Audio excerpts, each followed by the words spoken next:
I'm Niveen Hamoud, and today, with collaboration with Chain of Education, I'm going to explain Chapter 24 of Introductory Macroeconomics, which is the government and fiscal policy. Okay, so let's start by explaining the two policy instruments that we have in macroeconomics. So we have the fiscal policy, which is a policy conducted by the government, and the instruments used in this policy are the taxes and government spending, and they are used in order to make changes in the aggregate demand. And this policy can also be called discretionary fiscal policy. And it's called that when the government intentionally change taxes and government spending in order to reach a specific change in the aggregate demand. Okay, and also we have the monetary policy, which is conducted by the central bank, and the only instrument used is the interest rate, and it's used in order to make changes in the nation's money supply. So the central bank can adjust the interest rate in order to see changes in the nation's money supply. Okay, now let's talk about net taxes, total income, and disposable income. Net taxes are paid by firms and households to the government minus transfer payments made to households by the government payment. So net taxes is equal taxes minus transfer payments. So if you can see this equation here, taxes is the taxes that the households and firms pay to the government, and transfer payments are what the government pays in return. So the net taxes is going to be equal taxes minus transfer payments. Okay, now moving to total income, it can really be concluded from its name. Total income is your income as a whole without paying any taxation or removing anything from it, and it's going to be equal y. It's equal y equal to taxes plus yd, which is disposable income. But what is disposable income? Disposable income is the income of households after the removal of taxation. Like your income after paying your taxes is what we call disposable income. So for example, if your income is $500, this is your total income, and you're going to pay a tax of $50. So your disposable income is going to be 500 minus 50, which will be $450. And also, disposable income will end up in consumption or savings or both together, because disposable income is what's left after paying all your taxes. So what you're going to do with your disposable income, you're going to consume or save, or you're going to do both. Okay, and we know from the previous slide that disposable income is equal to total income minus taxes. And now we know that the disposable income is also equal to consumption plus savings. So we can substitute the new equation here, and it will look like this. It's going to be y minus c equal to s plus c, and we will end up with this equation, which is income is going to be equal savings plus consumption plus taxes. Okay, now moving to the aggregate expenditure. Aggregate expenditure includes three things, which are consumption, investment, and government spending. And now let's talk about each one specifically. So consumption depends mainly on disposable income, because as when we have more disposable income, we have more money to consume. So there's a positive relationship between disposable income and consumption, because disposable income is what's left for us. We can consume more if we have more, and we consume less when we have less. Okay, and on the other hand, we have investment, which is mainly determined by the interest rate. When the interest rate is high, this will decrease investment, as we know from previous chapters, because when the interest rate is high, then people will prefer to put their money in the banks and benefit from the interest instead of investing in it. And at the same time, people will no longer take loans in order to invest, because they have to pay a high interest rate, so they will prefer not to invest. So there's a negative relationship between investment and interest rates. Also, we have the government spending, and it is determined by the government. The government knows how much it can spend or how much it should spend, so the government will determine the government spending.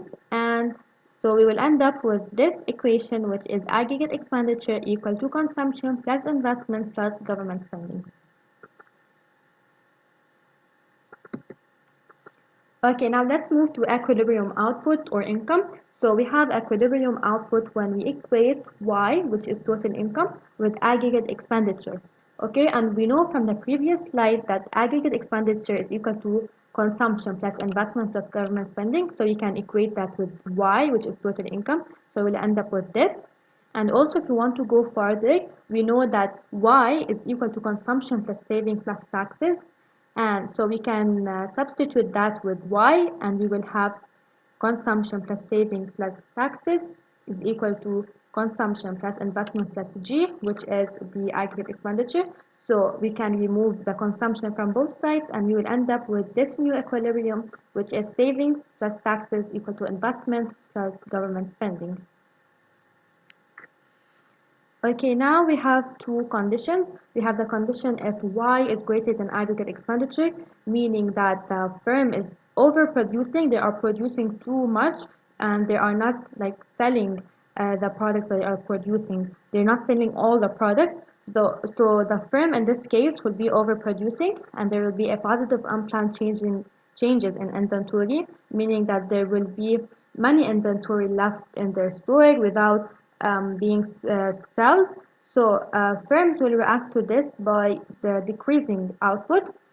Sorry for the typo, by decreasing output. And we have the other condition, which is Y is less than AE. In this case, the firms are selling everything they have, and they do not have more for the demand that customers have. So the customers want more, but they do not have more products. So in this case, the firms are underproducing, and there's a negative unplanned changes in inventory, meaning that there's no inventory left in the store, and firms will react to this by overproducing in their next stage. Okay, now let's move to the government budget balance.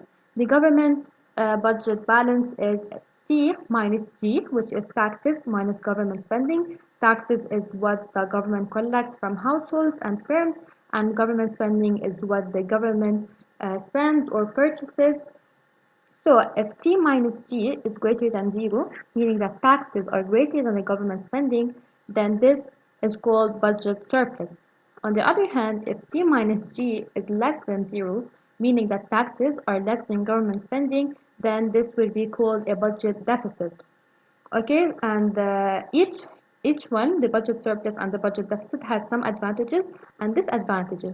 Okay, so a budget surplus decreases aggregate demand, which decreases economic growth rate. But why? Because a budget surplus, it means that taxes are greater than the government spending. So like households and firms are paying too much taxes, and this will decrease their purchasing power, and they will not consume a lot. So this will decrease the aggregate demand, which will decrease the economic growth rate. And on the other hand, a budget deficit means T minus G is less than 0, meaning that taxes are less than the government spending. So households and firms are not paying too much taxes. So their purchasing power will increase, they will demand more, they will consume more. So this will increase the aggregate demand, which will increase the economic growth rate. Okay, now let's move to federal debt. Federal debt is the total amount of obligations that the government should pay, and it's considered to be a main determinant of fiscal health and of an economy. And we can evaluate that by the debt to GDP ratio. In order to calculate that, we can do the debt over the GDP times 100. This is the equation here, and if we get an answer which is greater than 80%, then the federal debt becomes a concern. Like if it's more than 80%, then the government has a lot of debt, and it's becoming a real issue. So and now if you want to link this to the previous slide, a budget surplus is beneficial in reducing debt. In the previous slide, we said the disadvantage of budget surplus in decreasing the economic growth rate, but it has some advantages, and the main one is reducing debts, because a budget surplus means that taxes are greater than government spending, meaning that the government is collecting too much taxes, more than it's spending, so this will help the government by reducing its debts. On the other hand, a budget deficit leads to more debt. We said in the previous slide that the advantage of budget deficit is increasing economic growth rate, but at the same time, it has some disadvantages, and the main one is leading to more debt, because a budget deficit means that the government is not collecting as much money as it's spending. So this will lead the government to have more debt.